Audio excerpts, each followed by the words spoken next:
Welcome to the world of mystery, to the world of terrifying imagination. The story you are about to hear is called Lost Dog. Yes, a dog story. But please don't expect a charming family tale about man's best friend. In fact, you may even decide that the dog in this story is man's worst enemy. It all depends on whether or not you share the particular terror of our heroine, Miss Julia Smollett. Get out! Get out of here, please! Please, George, take him away! Give me a dog, for Pete's sake. There's nothing to hurt you. Get out! George! Please!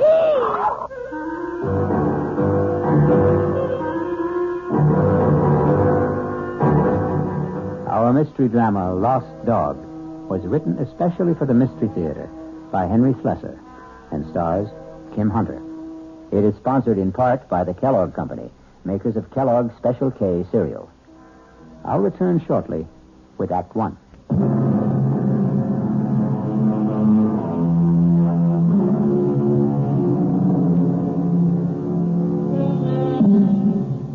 Our story begins in the quiet parlor of a small suburban house at the end of Elm Street. Well, not completely quiet, since young Ronnie Hughes is once again practicing his scales under the gentle, watchful eyes of his piano teacher, Mrs. Julia Smollett.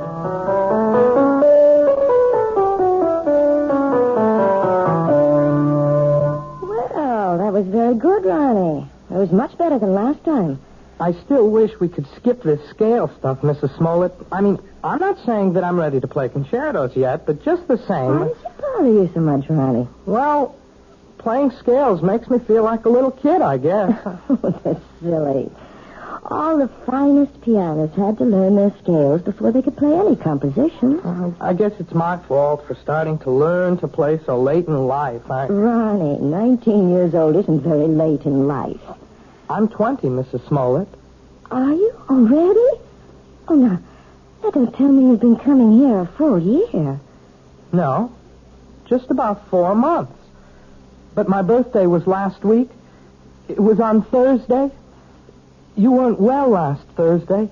Oh, yes, that's right. You still don't look well. Listen, why don't we see how well you know the chromatics? Your cheek, it's swollen. It's still swollen. Does it hurt? No, it doesn't hurt at all. It was silly of me to stumble and fall that way. I know that your husband hit you, Mrs. Smollett. Now, that's a very silly thing to say. You can't tell me it isn't the truth. I remember the first time he did it. At least the first time I knew anything about it. Now, I'm going to have to put a stop to this. Yes. I wish you would. I wish you'd call the police or something the next time it happens. Now, listen to me, young man. You've been listening to a lot of foolish town gossip. Then tell me it isn't true. What I'm telling you is that it isn't any of your business. Yeah, I guess that's right. It's none of my business. I should never open my big mouth. I'll just keep it shut from now on. Ronnie. Yeah? All right, my husband and I had a quarrel. He was drunk, wasn't he? George is in a very difficult occupation. The competition is very keen, and, well, the people he has to deal with aren't always very gentle. I don't know anything about the trucking business, Mrs. Smollett. I just hate the idea of anybody hurting you. That's all. I just can't understand why he'd do such a thing. What did you do to him? Well, if you must know, Ronnie, I won't allow him to have a dog. You what? It sounds silly, doesn't it? And you're right, it is. It's silly on my part. But I'm absolutely terrified of dogs. And unfortunately, my husband wants one. He wants one very much. And that's why he hit you? Well, the argument goes back a very long ways, almost since George and I were married 7 years ago. Well, it wasn't much of a problem when we lived in the city. George didn't have his trucking company then. He was just a driver. But when he got the chance to buy into a firm out here, well, we bought this house. And I guess having a house in the country made George think about dogs and things. But I just don't see what's so important about it. Well, some things become important in marriage. Oh, now, just look what all this talk has done to the time. It's after 6:30. My husband's going to be home in half an hour, and I haven't even started dinner. Will he beat you for that, too? Ronnie, if you keep talking this way, well, I just don't think it would be wise to continue giving you lessons. You don't mean that. I'll see you on Thursday, Ronnie. Yeah. Sure. Bye, Mrs. Smollett. Goodbye, Ronnie. And happy birthday, Ronnie.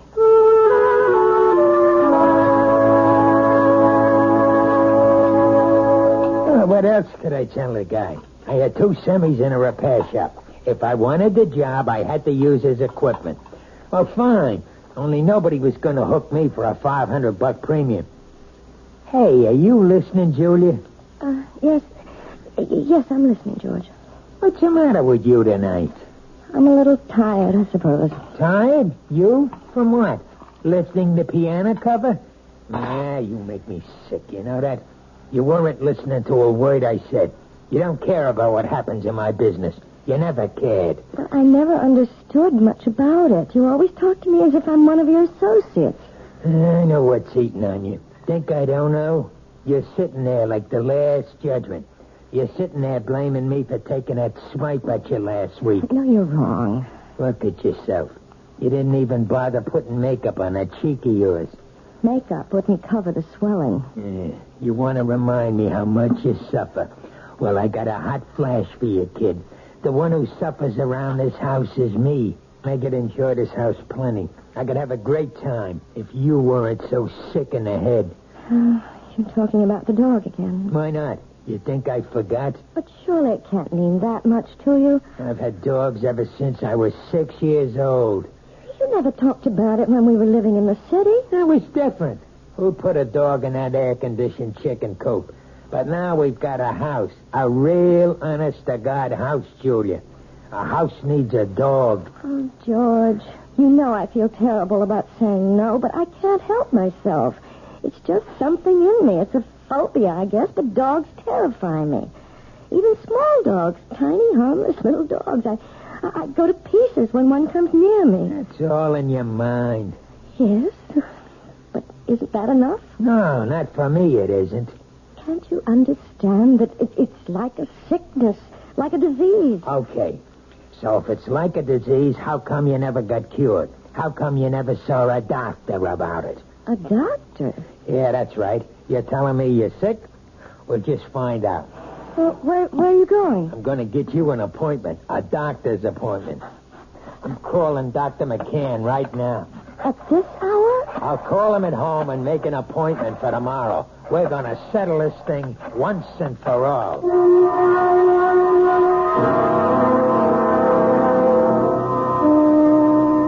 Well, Julia, maybe I'm the wrong kind of doctor.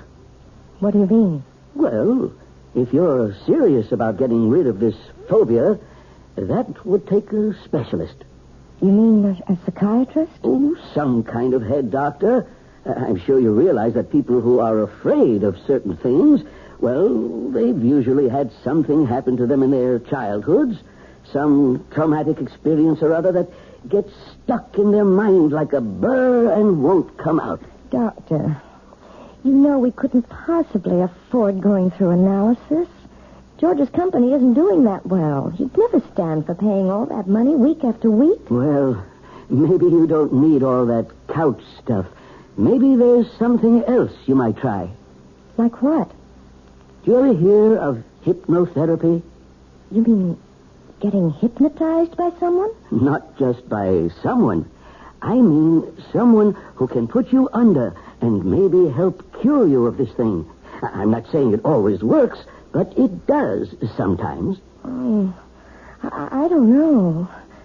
The thought sort of frightens me. Nothing frightening about it. It might be just the way to find out why you're really afraid of dogs.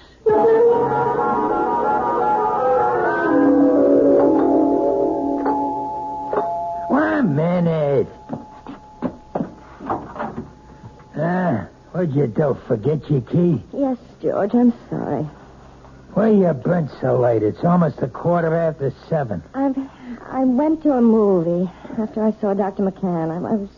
I was just so nervous. I had to get out of myself, so I went to this movie, and it lasted longer than I thought it would. Oh, that's great. Just great. Now what happens to my dinner, huh? Dinner's all ready. All I have to do is heat it. That's a fine thing. I come home early to surprise you.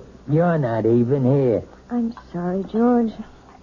Oh, do you think you should have more to drink now? I mean, it won't take me more than 10 minutes to get dinner on the table. Never mind how much I drink. Besides, I'm in no hurry for dinner. I want to know what the doctor said. Well, it's just as I told you, George. There's nothing Dr. McCann can do for me. It's not something that can be cured with a pill. There's got to be some way. Well, he suggested that maybe a different kind of doctor, a hypnotherapist. A what? Someone who hypnotizes you, who tries to make you go back into your past. It sounds like a lot of junk to me. Well, it might do some good. I really don't know. I'll tell you what would do some good. A little direct action. That's what you need. What are you talking about, George? The only way to learn how to swim is to jump in the water, right? Well, that's what you need, Julia. I simply can't make you understand, can I? Well, maybe I can make you understand. Forget it. You want to get that dinner ready? I'm hungry. Yes, I'm going now. Look, why don't you change first? Change? Yeah, your clothes. Get more comfortable. Well, yes, I think I'd like to do that, George. I won't be long.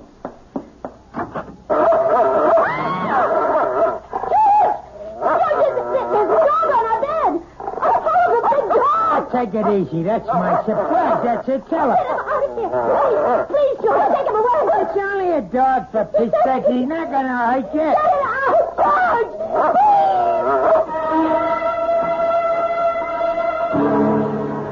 It only goes to prove that there are more terrors in this world of ours than anyone imagines. But the question in the Smollett house is, which one is the real terror? Attila the dog or George the husband? We'll learn more about both of them when we return shortly with Act 2. This is WOR New York, your station for the Mystery Theater.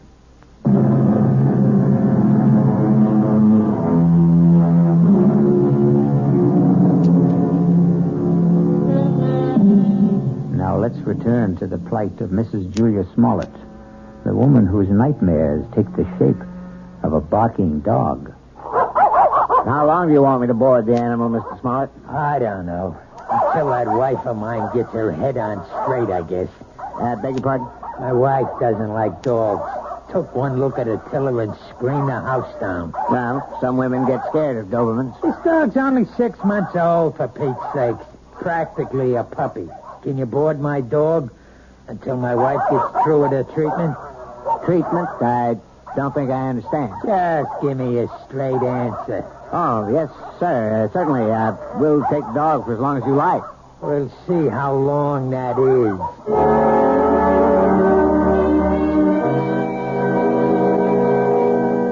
Please sit down, Mrs. Smollett. Thank you. Right here, Mr. Smollett. Yeah, thanks. You both seem a little nervous. I'm sorry, Dr. Froelich, but I suppose I am. I know. Dr. McCann explained to me. He said that hypnotherapy was an accepted kind of treatment. For some cases, yes. Not all of them. All I want to know is, will it work? Well, frankly, I don't know much about your wife or her problem. I'm not going to say I can help her get over this particular phobia until I do. Please, George, let me tell the doctor about it. I can tell him in one sentence. My wife's afraid of dogs. All dogs. Big ones, little ones. Falls apart when she just looks at one. No, that isn't true. I don't fall apart, as my husband said, unless I'm close to them. Animal phobias are one of the most common types I deal with, Mrs. Smollett, and I might say that I have a great deal of success with them. But how do you do it? I use a technique called hyperamnesia. Amnesia? Actually, it's the opposite of amnesia. After placing the subject in a trance state and making her completely willing to free herself from critical judgments about her past... Wait a minute. I'm not following you. What we do is get the subject to remember long-forgotten, very, very deeply repressed experiences. Sometimes they remember them in great detail, even though they still maintain amnesia at the conscious level. And you see... I'm not sure I do. Do you mean you can find something in my mind that I don't even know is there? Possibly. It may take some time. We might need several visits to establish a rapport between us. But if all goes well, we should soon be able to find out if anything in your past is causing this problem. And, of course, that something will most likely concern a dog.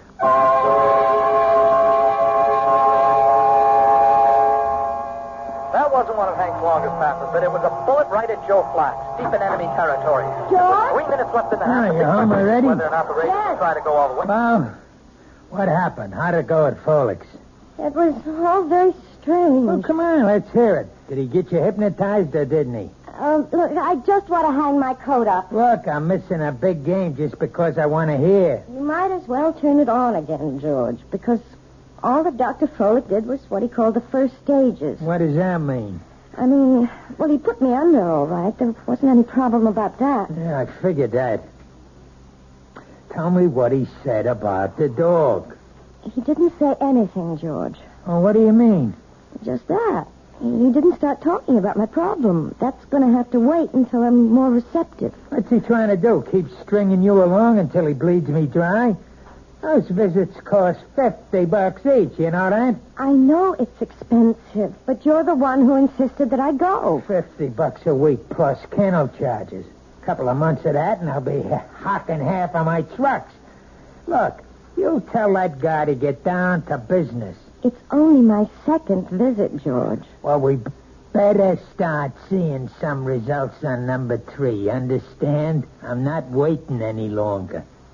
There doesn't have to be a number 3. As far as I'm concerned, we can stop right now. What are you talking about? George, I don't want to do this thing. I hate being put under. I hate anybody poking around in my subconscious for something that isn't even important to me. You mean you want to be sick? I think I'll lie down for a while. Don't you walk out on me. I'm sure you'd rather watch a football game. Oh, tell me what to do. I know. You think I'm Mr. Lowbrow. But let me tell you something, kid. You're no fairy princess anymore. Maybe that's what you used to think you were back in the old days. But the only fairy around this house is that piano student of yours. I don't like to talk to you when you're like this. That's what you always say when I'm drinking. Well, I'm not drinking now. And you better listen to what I'm saying. Oh, please, George, don't touch me. Yeah, I knew that was coming next. Don't touch. That's your favorite phrase, night and day. Don't touch, George. You're hurting me. That's the only thing you understand. The only touch that means a thing to you. Let go of me. Stop being such an animal. I'll show you what animals do. No, George, please, don't. I'll show you what kind of an animal I am. I'll show you. Don't, George, please don't. Please.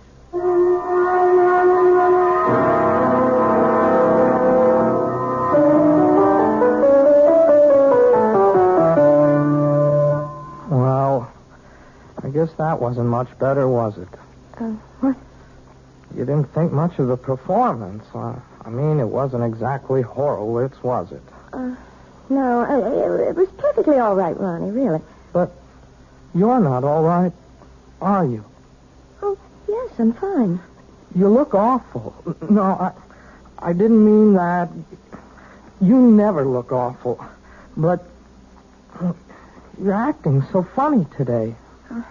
I'm sorry. I guess I have something on my mind. Can I take a guess? No. What you can take is the next page of this lesson. Listen, Mrs. Smoke. Look, Can I call you Julia? Oh, really, Ronnie? I know. You're going to give me all that stuff about teacher-student relationship. Only I'm sick of calling you Mrs. Smollett. I hate it. I hate it because it's his name. Ronnie. No. You're the most important thing in my whole life. Please, Ronnie. I don't want you to say things like that. They're not true, and they're just making it impossible for me to teach you. You know how I feel about you. I'm sure you do. You're just too smart not to have seen it. I know that you're 20 years old. Is that why you don't want me to talk about it? Because I'm younger than you are? It's flattering that you feel that way, Ronnie, but I know it's just a little crush you have. Boys go through that sort of thing all the time. Boys? Crush? Look, you're treating me like a kid.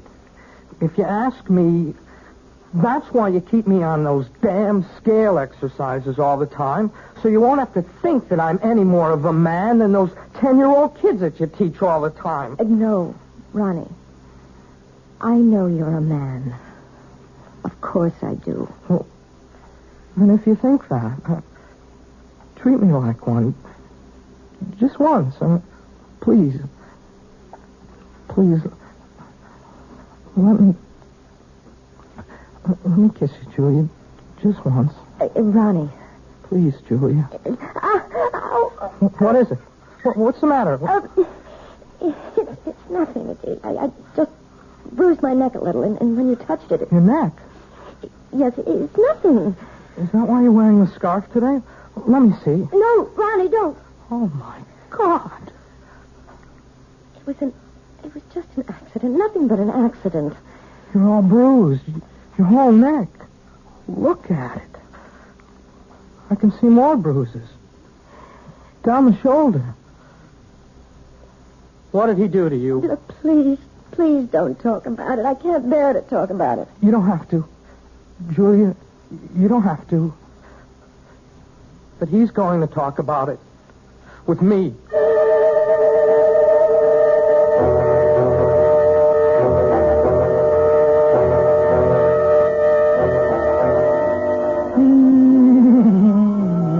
Hey, listen to that, will you? Doesn't that bring back memories? Hey, Julia. What? That song. We used to dance to it, remember? In a girl room, first year we were married. Hey, you want a drink? No, thanks. You're drinking enough for both of us. Ah, makes me feel good. Yes, I know. That's the thing about wives. They ought to do what their husbands do. A man needs a pal, not just a wife. I'm sorry that I'm not a pal, George. That's why I need a dog, you understand? A man's got to have a friend. Somebody who understands him, you see? You really think that dog, what's his name, would understand you? His name's Attila. Attila. That's an awful name for a dog. A frightening name. Everything scares you, even names. Oh, who the heck is that? I don't know. Hello, Mr. Smollett. Hey, what is this? Since when do you give piano lessons at night, Julia? Ronnie, what are you doing here? I didn't come for a lesson. I came to talk to Mr. Smollett. You want to talk to me?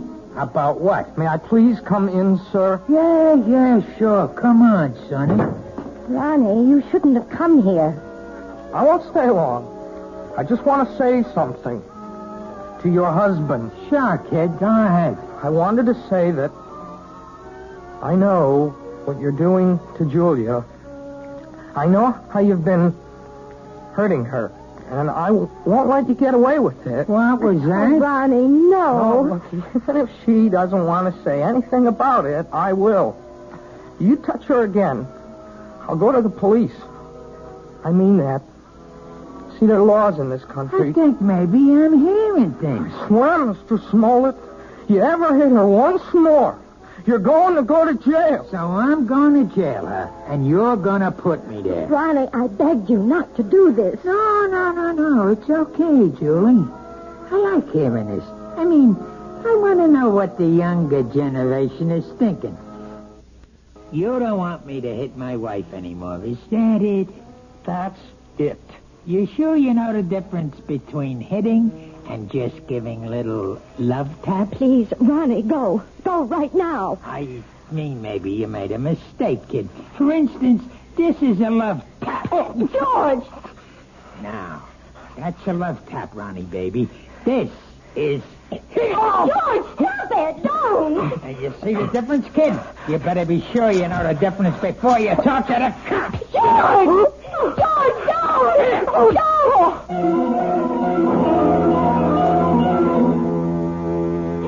Yes, it's sad to realize that all men who love dogs aren't necessarily lovable themselves.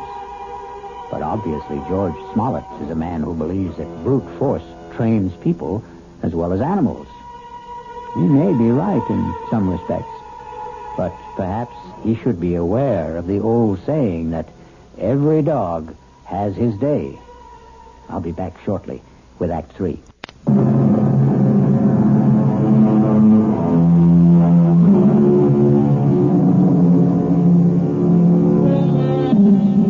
An important day has arrived in the life of Julia Smollett and her husband George, because Julia is on her way to the offices of Dr. Froelich, who has promised that this is the day which may bring her back to the forgotten days of her past, perhaps to the very day when she equated the word terror with the friendly eyes and wagging tail of man's best friend. This better be the payoff. That's all I've got to say. I hope you're not disappointed, George. Well, at least you're talking to me. That's the first word you've said to me in 2 days. I haven't had much to say. Look, the kid Ronnie's all right. I didn't mark him up. He's still as pretty as ever. That worries you, doesn't it? Nobody's got a right to walk into my own house and say those things to me. You have nothing to worry about, George. Yeah, that's what you say. $50 a visit is something to worry me, and $40 a week for the dog, and a lot of other things. We've also lost a piano pupil. I suppose you realize that. Who cares about that? Ronnie paid $20 a week for his lessons, George. I won't miss it. Not as much as you'll miss your little Prince Charming. Well, what about it? About what? You're going to miss him, right? You're not going to have any shoulder to cry on, are you?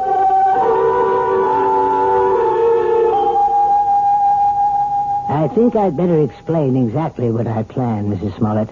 We're going to try something called age regression. Age regression? It sounds as if you're going to make me younger. That's almost exactly what we'll try to do. Well, if you can, Doctor, you'll have every woman in America on your doorstep. All I'm going to do is attempt to take your mind back into your own past. I'm going to see if you can relive some of your earlier years. You mean that I might actually remember things from my early childhood? I'm hoping that you'll recall one particular thing. The thing which you've been concealing from your adult self for a very long time. It's rather frightening, isn't it? No, you mustn't fear knowledge, especially self-knowledge. Now, we'll just draw the window shade and we'll get started.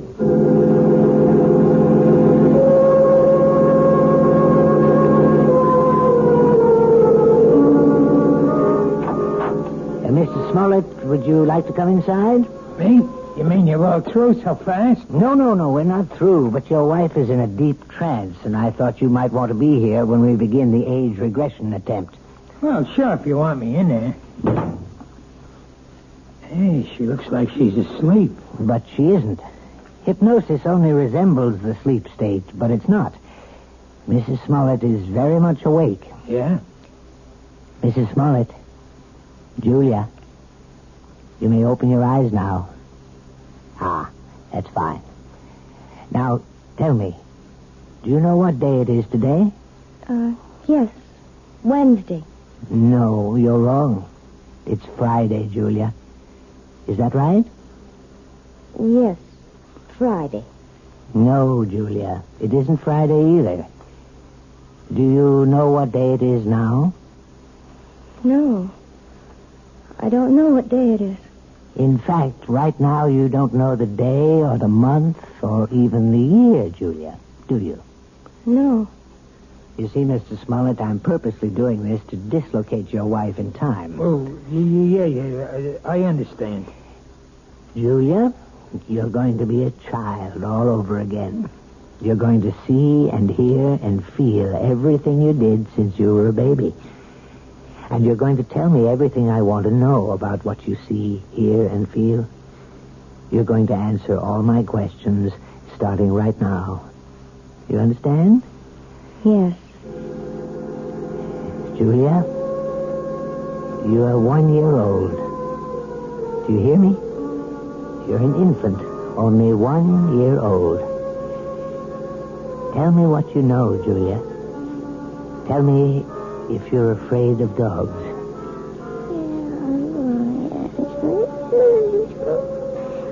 Oh, my God. You sound like a happy baby to me, Julia. I don't think you had any fear of animals when you were a little baby. Did you? Now you're 2 years old, Julia. You can probably say a few words now. Are you afraid of dogs? No. And now you're 3, Julia. You're growing up very quickly. Now you're a big 3-year-old girl. And are you afraid of dogs now, Julia? No. I'm not afraid of Bow Wow. You're 4 years old now, Julia. Tell me if you're afraid of dogs now. It's all right to shake your head as long as you tell me, Julia. Now you're 5. 5 years old. What? Still not afraid of dogs? No. I'm not afraid. Now you're 6, Julia. 6. This can go on forever. Please, Mr. Smollett. Not afraid at 6, Julia? Then let's be 7 years old. You're 7 years old. Still not afraid, are you? Now, what about 8? You're an 8-year-old girl now. Topper. What was that? Topper. Poor Topper. What's she saying? Julia, who is Topper? Is Topper a dog? Topper's my dog. Where is Topper now, Julia? Topper's dead. They put Topper away. They killed him, and it's all my fault. It's all my fault. What's your fault? What did you do, Julia? No. It's his fault. It's Bobby's fault. Who is he, Julia? Is Bobby a friend of yours? I hate him. He teases me all the time. I'm glad I did it. I'm glad. Only don't kill Topper, please. Please don't kill my dog. Does all this mean something? Yes, it means a great deal, Mr. Smollett. Julia, now please listen. I want you to tell me all about Bobby and Topper. Bobby lives next door. He's 10. He teases me. He pulls my hair. He tore my dress. He put mud in my shoes, and he hit Topper with a rock. Mommy! What happened, Julia? Why are you calling your mother? What's happened to Bobby? He's killed him. He killed him. Who? I warned him. I told him what I would do. I told him. Was it Bobby you warned? Sick him, Topper. Kill him. Kill him. Oh, my God. Quiet. Julia, listen to me. I want you to explain everything to me very clearly. Did you tell your dog to hurt Bobby? Yes. Did he hurt Bobby? Did Topper kill him? No, he hurt Bobby. He didn't kill him.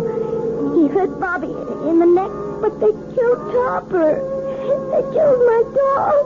And it's my fault. It's my fault. Well, I think we found the lost dog.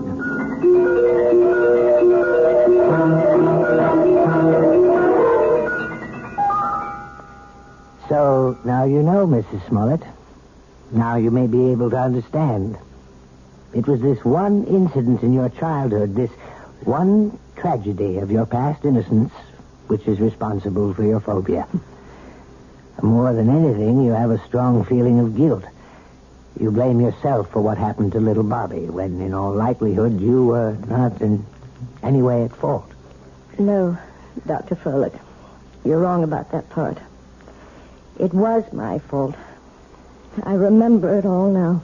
You probably just wished that Topper would turn on the little boy, and you saw your wish become a reality. So you accused yourself of a crime. I didn't wish it. I told Topper what to do. I hated Bobby so much I wanted him to sink his teeth in that little boy's throat. Well, at least you've brought it all into the light, Mrs. Smollett. And something tells me that it won't be long before you'll willingly accept the love and friendship of a dog again.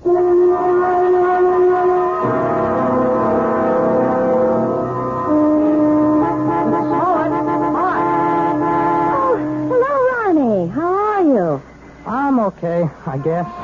That looks like a brand new car you're driving. Oh, yeah, it is.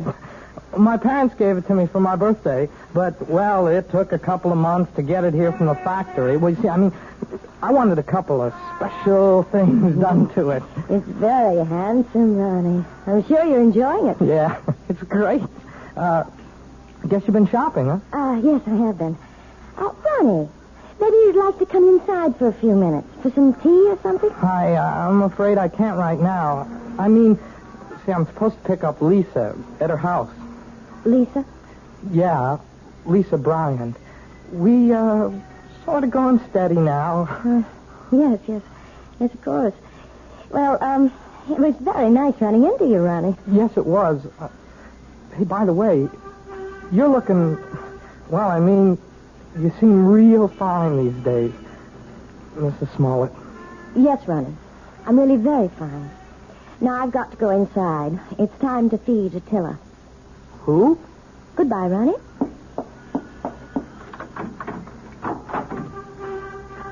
Attila! Where are you? Attila? Here, boy. Oh, where's that animal? Oh, well, I suppose he's playing in the yard or something. Oh, or maybe he's in the bedroom. Attila? No, not in there. Oh, I see George's jacket's back from the cleaners. I hope they haven't taken all the smell out of it. No, they couldn't do that. Nothing will ever take the smell of George out of anything. Now to find that animal. Attila! Where are you? Attila? Are you here? Oh, there you are. Oh, for heaven's sake. Are you still tied up, you poor thing? Well, don't worry. I'll have you out of that in a minute. We can't have you tied up, can we, boy? We can't play our little game if you're tied up. Yes, that's a good dog. Good boy, Attila. Now, let's play our little game. See the jacket, Attila? See? Smell the jacket, boy. Go on, smell it. That's a good boy. Now, sick him, Attila. That's it. Sick him, Attila. Sick him.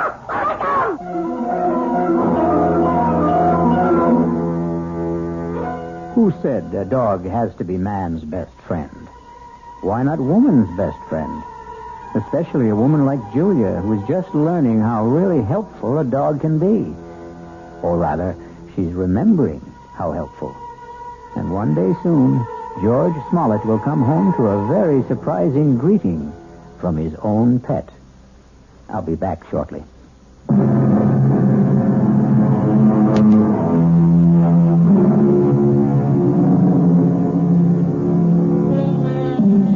We hope we haven't given you the impression that we don't love dogs.